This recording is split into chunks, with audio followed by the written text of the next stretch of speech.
पुर स्थित प्रदेश के सबसे बड़े रणथंभौर टाइगर रिजर्व में बाघों की लगातार बढ़ती संख्या अब वन विभाग के लिए चिंता का विषय बन गई है। देखिए रिपोर्ट। बाघों की अटखेलियों के लिए विश्व भर में प्रसिद्ध रणथंभौर टाइगर रिजर्व को टाइगर सिटी और नर्सरी के रूप में जाना जाता है, लेकिन अब यही पहचान चुनौती में बदलती नजर आ रही है। करीब 45 से 55 बाघों की क्षमता वाले इस रिजर्व में वर्तमान में 76 से अधिक बाघ, बाघिन और शावक मौजूद हैं। वन विभाग के अनुसार रणथंभौर का क्षेत्रफल भले ही बढ़कर लगभग 1700 वर्ग किलोमीटर हो गया हो, लेकिन बाघों की संख्या के अनुपात में यह जगह कम पड़ रही है।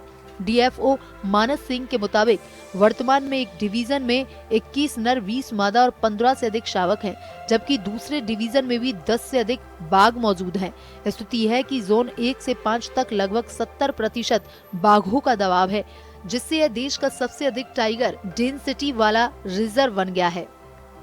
आज के समय अगर हम बात करें तो 21 नर, 20 मादा, 15 कब्ज और लगभग 10 से ज़्यादा बाघ करौली के क्षेत्र में है, तो ये संख्या बहुत ज़्यादा हो जाती है उससे। और ये आप आम दिनों देखते ही होंगे कि टाइगर्स के बीच में कॉन्फ्लिक्ट हो रहा है, टेरिटोरियल फाइट्स होती हैं, वो चोटिल होते हैं और बाहर के एरियाज़ में जाते हैं, गाँवों में जाते हैं, जहाँ पे ह्यूमन वाइल्ड लाइफ कॉन्फ्लिक्ट होता है। इसको देखते हुए पिछले साल भी और इस वर्ष भी लगभग हम 500 हेक्टेयर्स के ग्रासलैंड डेवलप कर रहे हैं, जिससे हम और एरिया उनके लिए डेवलप कर सकें, उनके लिए क्षेत्र बढ़ा सकें। बढ़ती संख्या को देखते हुए वन विभाग ग्रासलैंड विकसित करने और बाघों के लिए अतिरिक्त स्पेस तैयार करने में जुटा है। डीएफओ मानस सिंह ने बताया कि हाल ही में 500 हेक्टेयर के ग्रासलैंड विकसित किए गए हैं और यह प्रक्रिया जारी है। उन्होंने कहा कि टेरिटरी को लेकर बाघों के बीच संघर्ष आम हो गया है, जिसमें कई बार बाघ घायल हो जाते हैं।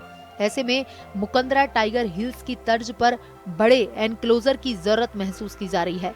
साथ ही जंगल से बाहर निकलने वाले बाघों की मॉनिटरिंग के लिए रेडियो कॉलर लगाए जा रहे हैं।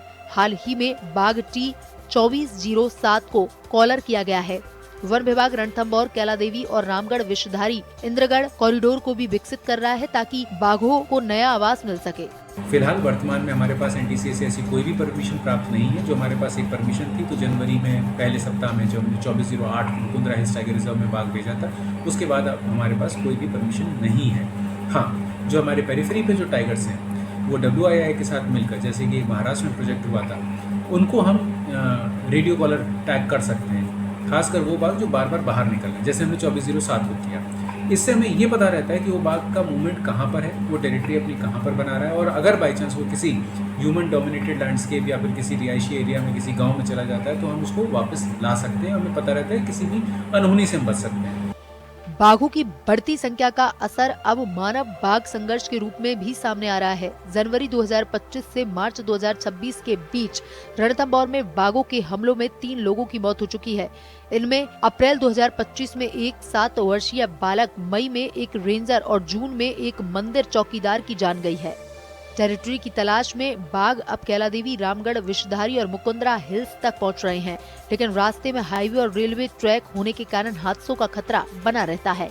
पहले भी ब्रोकन टेल नामक बाघ की ट्रेन से कटकर मौत हो चुकी है। विशेषज्ञों का मानना है कि यदि टाइगर कॉरिडोर को बेहतर तरीके से विकसित किया जाए तो बाघों को सुरक्षित विचरण क्षेत्र मिलेगा और मानव बाघ संघर्ष भी कम हो सकेगा।